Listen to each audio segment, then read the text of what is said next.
Hi, I'm Laura Flanders, and this is CityWorks, a production of the City University of New York School of Labor and Urban Studies and CUNY TV. Each month here on CityWorks, we explore the lives of working people on the job, at home, and in our communities. And we look at how this metropolis can achieve greater social and economic equality. Today, we are dedicating our program to union upstarts and veterans. The buzz about unions is getting louder. After years of decline, the American labor movement is experiencing an exciting resurgence, with an increase in the popularity of unions and of workers organizing. To explore this topic, we have invited Brett Daniels, Director of Organizing for ALU, the Amazon Labor Union, which on April 1st won a historic vote to unionize Amazon's JFK 8 warehouse on Staten Island. This win at the nation's largest online retailer was the first against the online behemoth. Amazon is the second largest business in the U.S., and it spared no expense, a reported multi-million-dollar anti-union campaign at the warehouse in its effort to stop ALU. Amazon continues to fight, challenging the vote, even accusing the National Labor Relations Board, or NLRB, of bias. Several worker organizers have been fired. In the second half of CityWorks this time, we're going to take a close look at the many challenges facing actors' equity with Broadway actor and singer Joanne Borts. Miss Borts is a union organizer and serves on the board of the National Council of Actors' Equity.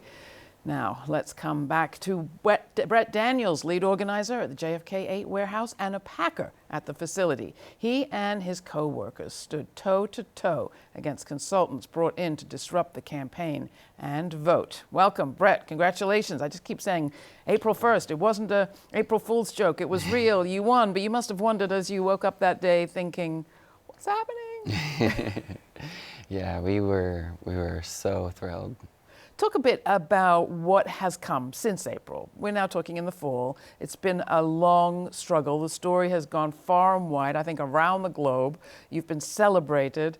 It's a huge victory. Let's talk about the ups first. What have you won so far? Yeah, so I mean, just what this means for workers, showing that we have worker power and that anyone can do this. Anyone that wants to organize their workplace can and should. So to encourage other workers, we love that. And to lead by example, we love that we've shown that it's possible that you can do this independently. You don't need an established union. You can have this be a worker-led, worker-centered movement. And honestly, that's how it should be. It should be grassroots and focused on the workers. Have you changed, and have your co-workers changed? I would just say we've grown closer together. We feel united and strong, and even though we don't have as many protections as we're hoping for soon, with recognition and getting to the table to be able to bargain collectively, we feel that we're stronger together as a union, and that we can make our voices heard. And just remind us, I mean, this came out of the COVID pandemic in a sense. There was a walkout during that period. It inspired a lot of organizing. What were you dealing with? What are you still dealing with in terms of conditions on the job? Yeah, so, I mean, just to give some perspective, when I saw the walkout, being a recently laid off service worker, I was inspired tremendously. Far away, right? Yeah, I was living at Arizona at the time, so I saw that and was thinking, wow, what does this mean, and what could it mean for the worker, for the working class, for the working labor movement, and from there, it's like I can't stand by. I can't sit idle, and I have to do something about this.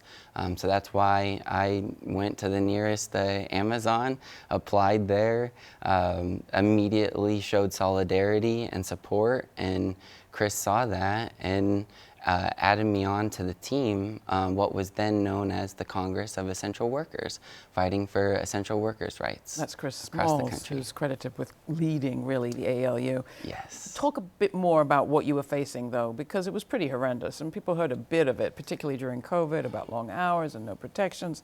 But what else? Yeah, so the working conditions, absolutely horrendous, terrible. We're talking, you know, brutal hours, 10 to 12 and a half hours of calisthenics, completely on your feet, lifting anywhere from 1.5 to 40, 50 pounds in seconds, having, you know, to move it at insane rates, inhumane rates. What you've mentioned is that you are still fighting for recognition, really, Yeah. and Amazon is still contending, you know, challenging what happened in April. Where does all that stand, and what are their rights versus yours, and really what's at stake?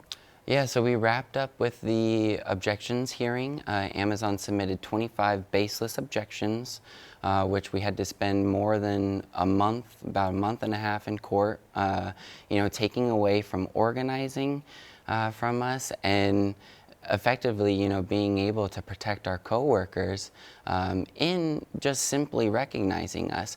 Everything's at stake, especially because this isn't just Amazon workers. This is for the working class, like what this could possibly mean, a contract for us, and for leading by example, setting the standard for industries for the working class as a movement. Talk a bit about yourself. Where do you come to this work from? I mean, not a lot of young men sit around talking about the working class. Maybe more every day, but not enough. Hopefully more. So I come from a bit of labor background. My dad has been a firefighter and paramedic almost my entire life in a union, and has even, you know, over the past year seen beautiful union benefits, including a $4 raise and, you know, essential workers pay, and the union fighting for and backing him up. My mom as well used to be a flight attendant in the union. And so from there, and me getting involved in community organizing and seeing, you know, amazing, again, Black, brown, indigenous workers in the community leading by example and making their voices heard, knowing that we need to be centering voices of the workers in order for us to collectively gain power. Now, you have inspired lots of other people, not just you personally, although probably that as well. There have been affiliates now seeking to affiliate with the ALU in, I think, Carbondale, Kentucky, and let's see, where else? In Albany, New York? And you visited one of those recently. Yes. So we've recently, multiple times now, have been going to Albany to support our comrades there. And it's been amazing because they're actually well on their way to even potentially bypassing an election and just having the majority of the workers wanting the union. So that's really exciting. Then how many workers are there at that warehouse, or is it more than one? So it's a pretty big warehouse. It's a XL. So they have the really large, like we're talking 40 to even 80 pounds, which they shouldn't be any larger than 50 according to the law, but Amazon does what they want.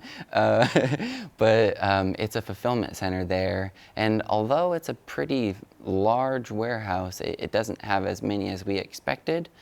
So maybe somewhere around 800 to 1,000. And yeah, we were surprised at how many workers were already telling us that they already signed an authorization card. So that was beautiful. That's pretty amazing. No standing outside trying to persuade people. They're there. Yeah, and I love that it's like we're seeing the same things that we saw, that we went through, you know, even down to the union busting in, like, oh, they see that we're being effective, so they put more union busters talking to workers, pulling them out of work to speak with them. It's like, wow, companies care that much. It's that important to them that they're willing to lose profit in order to protect their profits. They're the ones that are so concerned about every minute of your workday being spent productively for their profits. Yeah. They are very associated with a sort of level of surveillance of their workers. Yes. That I wonder how that intersected with your organizing campaign. The image that we all have is, you know, before you're even hired, you have to download an app, you have to connect your device, assuming you have one, maybe you get given one, so that they can track your every move. Given that, how do they not track your organizing work? So they do. They actually surveil, and we have a few unfair labor practice or lawsuits against Amazon, as we like to call them. And so in their surveillance, workers feel intimidated and typically uncomfortable to start that conversation initially. So that's interesting, gauging from going, you know, to the initial conversation, seeing where they're at, meeting them where they're at, and then seeing how they want to get involved, what capacity. Do they, you know, not feel comfortable at the site, but maybe they feel like they're willing to go to a protest, or maybe, you know, maybe they don't have enough time because workers have such long commutes that really they can only volunteer their time in certain capacities. But then going from there, knowing that they do have that protected right to organize. So showing them their rights, showing them that they're protected, and then proving it, going to the warehouse, and then taking it a step further, and not just in front of the building, but then we took it last year, and then now at more warehouses, we're saying, oh, you can go inside the building, and as long as it's non-work area, non-work time, organize. Now, you say that with a big smile on your face, but Chris Smalls is still out of a job, and not just him. You're not supposed to be fired for organizing either. Yeah, so I say that with great privilege, honestly, because workers have been fired, and although many do have lawsuits and we're there for many, yes, workers like Chris, like our comrade Gerald, Bryson, many others who rightfully deserve to be back at Amazon a long time ago and shouldn't have been fired in the first place, and usually based, you know, on discrimination, union busting, racism, you name it, they'll do it. They'll go to any lengths to stop the union, to stop worker power. Because when workers get organized, they don't know what to expect, and they know what will happen, and they're scared of it. Now, all the names that we've mentioned are all male-sounding names. What about the role of women in this struggle? Yes, so there have been amazing, not only women, non-binary people, queer, all kinds of beautiful identities. This is an intersectional movement, and I think that speaks volumes to why this was so successful, especially in taking down one of the largest companies in the world. You may also become international if you're not careful. Yes. What's the plan? We're very excited. So very soon, we expect to have our national call as well as our international call, because workers, not just around the nation, but around the world, and not just at Amazon, but at other large, you know, industry sectors all over that want to unionize their warehouses and workplaces. So we're very excited to get to that as well. Even though you are happy to have organized without big traditional union support, can those big traditional unions support you now? Yes, get involved in any way. You know, people are always surprised. They always ask, like, oh, what can we do? How can we get involved? Show up. Come to Staten Island. If you're around, if you're in New York, come to Staten Island. Come to JFK 8. Go to one of our rallies. Go to our website, amazonlabor.org. We've got plenty of resources. We're on social media. Donate to our strike fund. Donate, donate to us. And you just reminded me that there was a warehouse right near you that did not manage to secure a win in its vote in May, but you're still organizing there, right? Yes. So we're, what we're telling folks, they'll be like, oh, you didn't get the union? You're a union, you're just not recognized. And that's the same thing as us right now currently. So recognized or not, we're in a fight, collectively, and we need to take collective action. And that's the only way we're going to win this. All right, well, keep at it. Brett Daniels, thank you so much for joining us. We're going to be right back with more CityWorks. Thanks for joining us out there, too. The CUNY School of Labor and Urban Studies is the 25th and newest school under the CUNY umbrella. Dedicated to public service and social justice, the CUNY School of Labor and Urban Studies offers undergraduate and graduate degrees in the areas of labor studies and urban studies, and certificate programs in labor relations, public administration and public policy, healthcare policy and administration, and community leadership. We pride ourselves on being an institution that brings together activists and academics. Find out more at slu.cuny.edu. Joanne Borts is an accomplished actor and singer and advocate. She has won the applause of audiences in this country and beyond, and has fought for labor rights and social justice for her fellow members of the Actors Equity Association.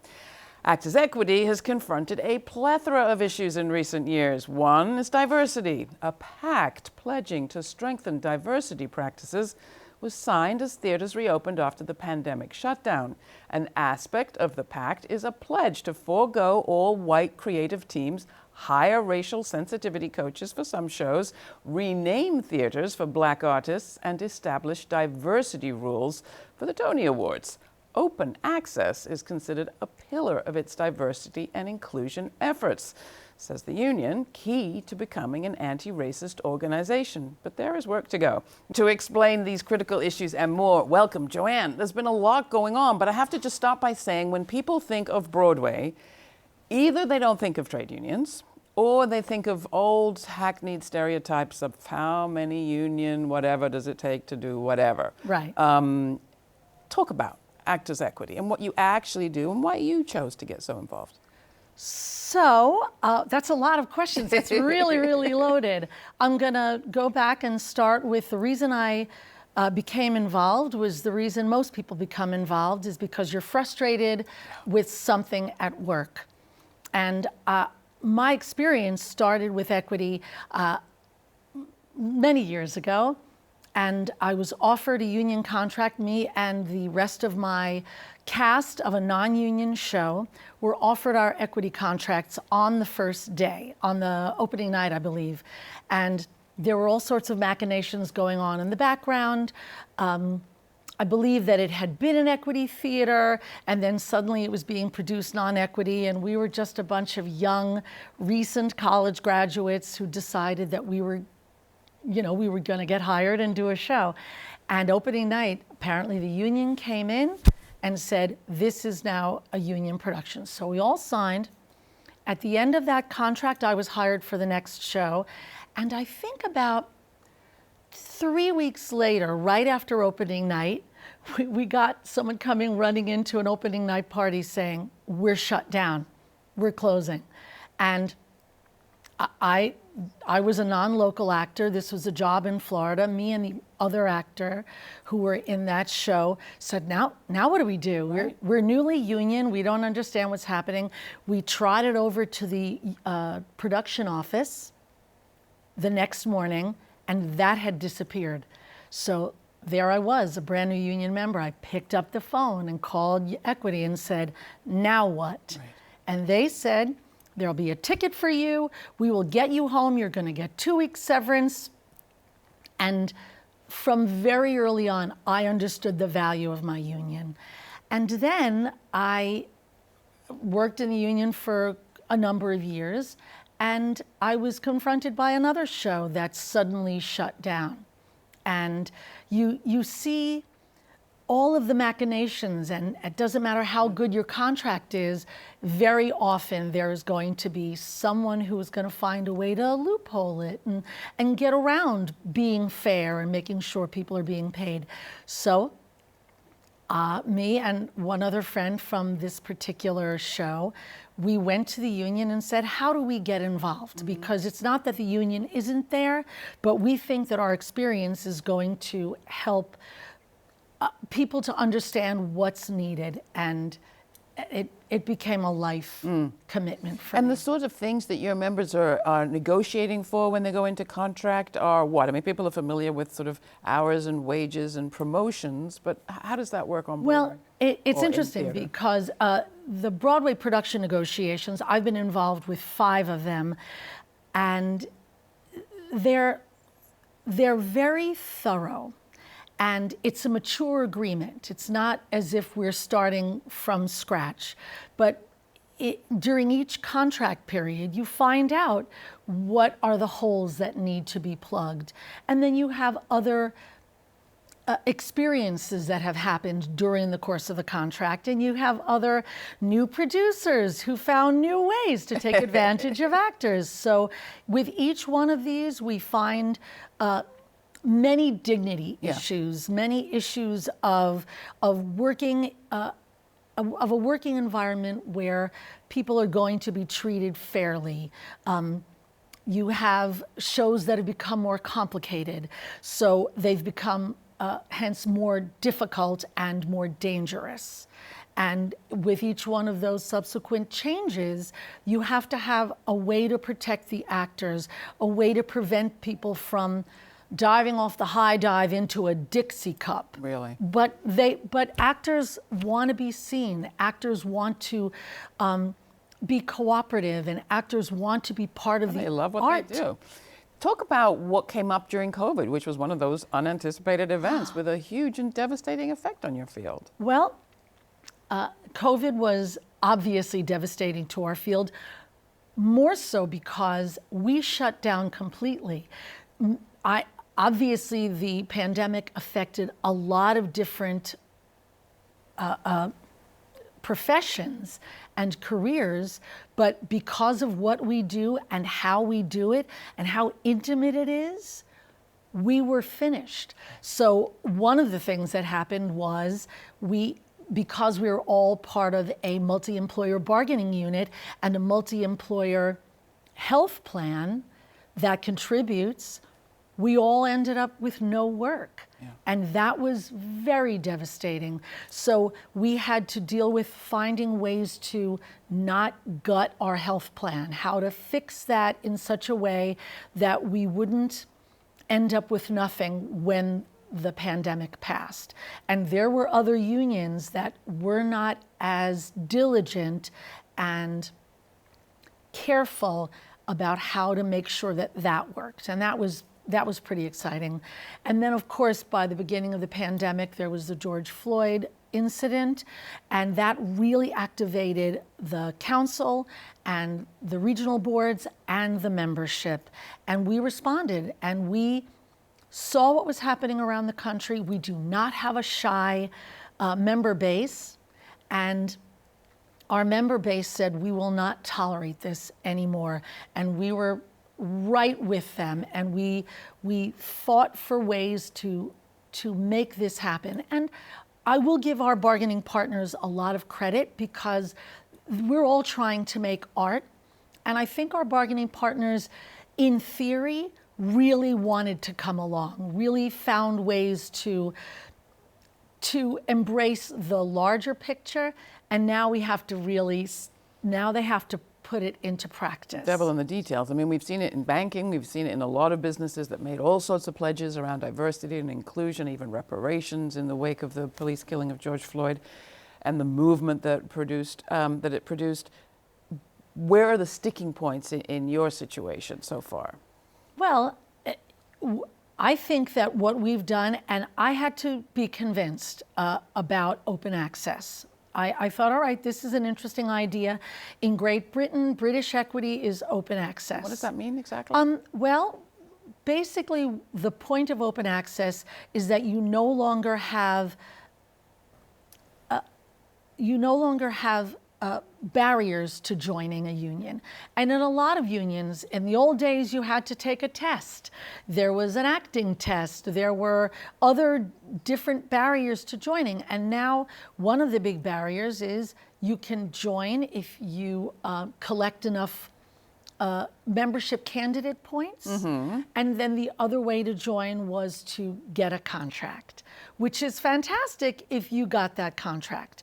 But if you keep looking above you at the people with the power and the people who have hiring ability, if they're not going to hire you for what you look like, what you sound like, what you present to an audience, then you're not going to get the job and you're not going to be able to join the union. So it is very much a double-edged sword.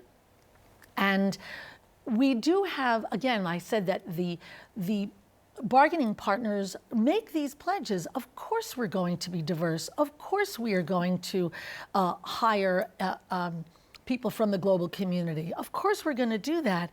But when you put their feet to the fire, they'll say, well, but there were no actors of color who showed up at the audition. Well, because there's no actor of color in your community because you have not been hiring those people. And you're constantly, so we decided to open the doors and say, all right, that we're going to find all of these loopholes that you keep using and try to eliminate them. Thank you, Joanne. Thank you Borts. so much. That's it for our show today. If you have comments or questions, email us at cityworks@slu.cuny.edu. For CityWorks, I'm Laura Flanders. Thanks for watching.